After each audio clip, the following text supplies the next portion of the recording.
Bonjour amis des réseaux, me voici devant vous, comme tous les vendredis, pour vous parler de l'audace. C'était le sujet promis. Alors je prétends arriver à travailler en même temps que je vous parle, c'est pourquoi je change de point de vue et je vous présente l'autre côté de mon bureau. Oui, voilà, là ça sèche, donc je peux un peu vous parler. Pourquoi l'audace? Parce que pour être créatif, il me semble évident et indispensable d'être audacieux. Attention, audacieux ne veut pas dire tout faire, tout oser, marcher sur les pieds de tout le monde et être agressif. Il s'agit aussi d'être respectueux de soi, des autres, du monde. Audacieux, ça veut dire quoi? Audace, c'est oser. Oser demander, même si on peut dire non derrière. Accepter que ça puisse être non.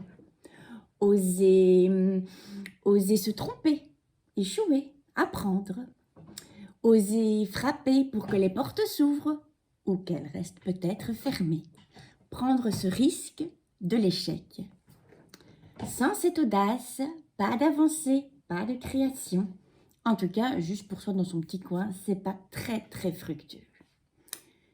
Peut-être déjà le moment de vous parler de quelques exemples. Le premier, que j'aime par-dessus tout, c'est celui d'une autrice jeunesse qui s'appelle Kitty Crowther.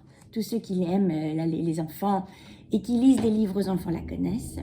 C'est une très grande artiste parce qu'elle arrive à transmettre un message, à être elle et à vivre à travers ses créations, et à transmettre à travers, vivre, j'espère qu'elle vit, à transmettre à travers ses créations des messages merveilleux à l'adresse des gens que j'estime être les plus importants sur Terre, ceux qui ont encore tout à apprendre, à construire, à voir les enfants.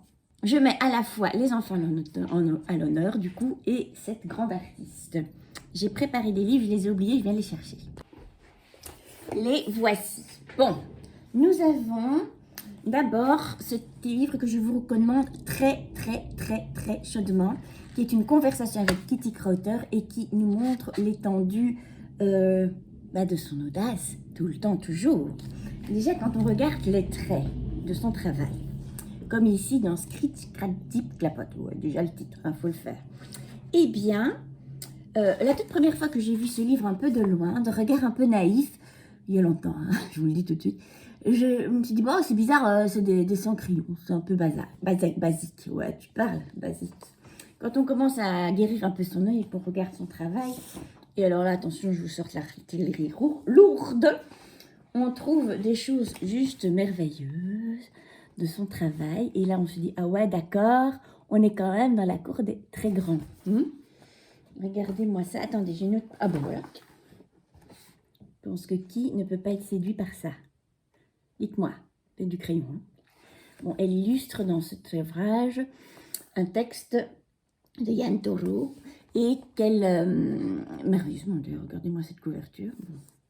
Il y en a plein, j'en ai un paquet monstre. Là, avec du fluo.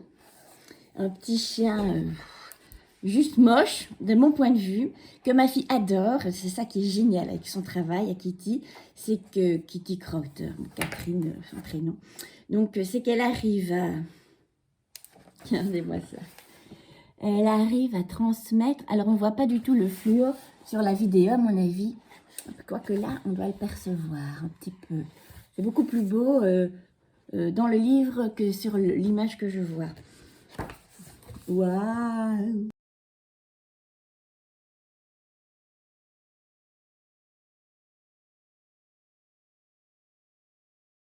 Bon, bref, des trésors. Alors, en quoi est-elle audacieuse? Non seulement avec ce trait, mais aussi avec elle-même. Parce que la pauvre, elle a vécu pas facile, elle a été sourde. Ça ne s'est détecté que tard. Ça veut dire qu'elle avait bien 6 ou 7 ans quand on a commencé à l'appareiller. Elle s'est toujours sentie très différente, seule dans son monde. Elle a dû vivre pourtant avec les autres. Donc, elle a dû outrepasser sa zone de confort et faire ça en douceur pour être bien avec elle-même.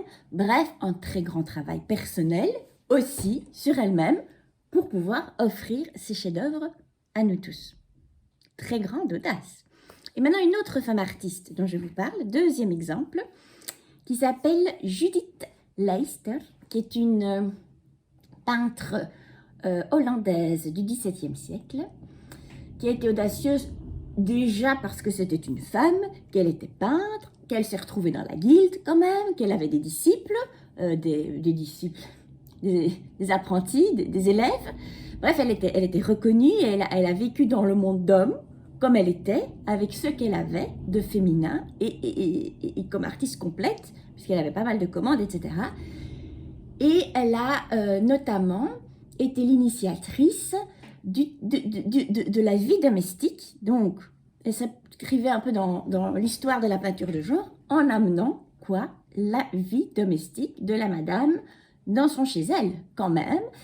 Et ça a eu un très grand succès, il y a pas mal de commandes, etc. Et maintenant, nous, quand je dis une femme dans son intérieur Hollande, on pense à quoi? On pense au grand génie Vermeer, mais il a été précédé, le gars, par une très grande artiste, qui évidemment, petite pause féministe, a été complètement oubliée une fois qu'elle est décédée, puisqu'elle n'était plus là pour se défendre, et ce ne sont pas les messieurs, très fiers de leur masculinité, qui ont eu envie de la garder dans l'histoire. D'ailleurs, les œuvres qu'elle avait faites, qu'on ne pouvait pas effacer, ont été attribuées à d'autres peintres.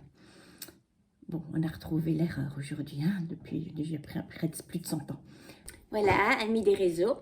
C'était la Think Outside the Box de ce vendredi, même si pour moi là c'est encore jeudi. Je vous souhaite déjà un très bon week-end et beaucoup d'audace. Ciao!